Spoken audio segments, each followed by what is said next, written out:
I don't know how many people know this.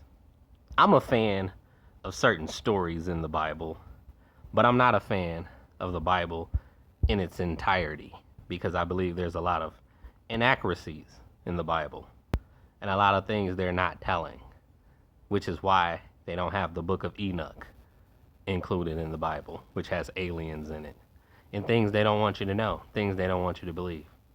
In the book of Thomas, there's so many examples I could give, but I'm not about to do that. So, Cain and Abel is my favorite story. And I don't think people know.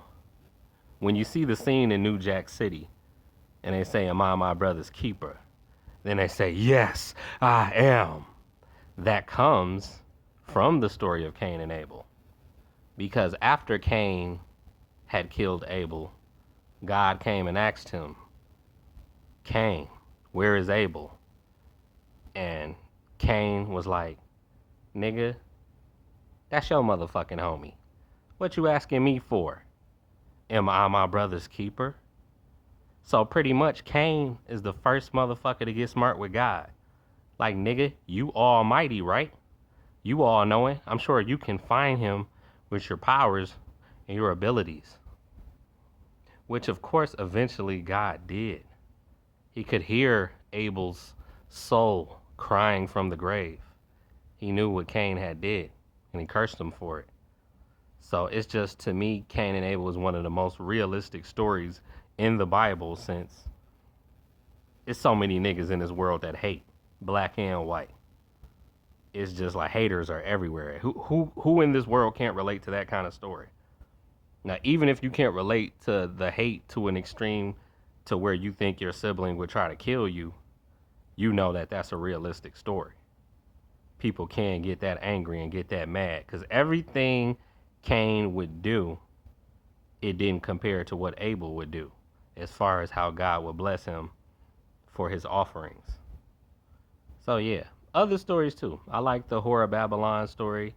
I like the Moses story and how he went up against Ramses and, defied the Pharaoh and let him see the wrath of God with the seven plagues. So there are certain ones, but I'm still not a religious person. And a lot of my tarot card readers lately, they keep saying, "Oh, I'm not religious," and then commence to saying some religious shit. I'm about to start just unsubscribing to them because it's bothering me. It's bothering me. Like, "Oh, I'm not religious." Then, hey, turn to Corinthians and Psalms and all this other shit. Like, no.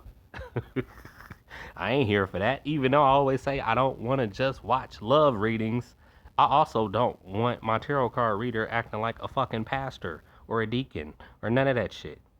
I don't go to church for a reason. Every Sunday, I do not go to church. Yesterday, I was watching motherfucking football.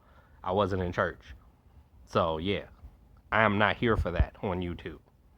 And I'm tired of playing with readers that have never fucking subscribed to me when I've been on here since 2016. So I keep showing all your channels love and you don't show my shit no love. So now it ain't gonna be no love coming from me. For real. Taking pictures with niggas and shit. Like, a lot of my readers don't even know I be crushing on them. So whenever you get in a picture with a nigga that's not me, that's gonna bother me. On top of you uh force feeding me religion when I done said I'm not fucking religious. And I mean that shit, unlike you. You don't, y'all go through all my videos. You will not see no videos, or shall I say, hear any videos of me pulling out a Bible saying go to this page or go to this chapter or go to this verse. I don't think so. Only verses I fuck with is in the studio when I'm spitting bars.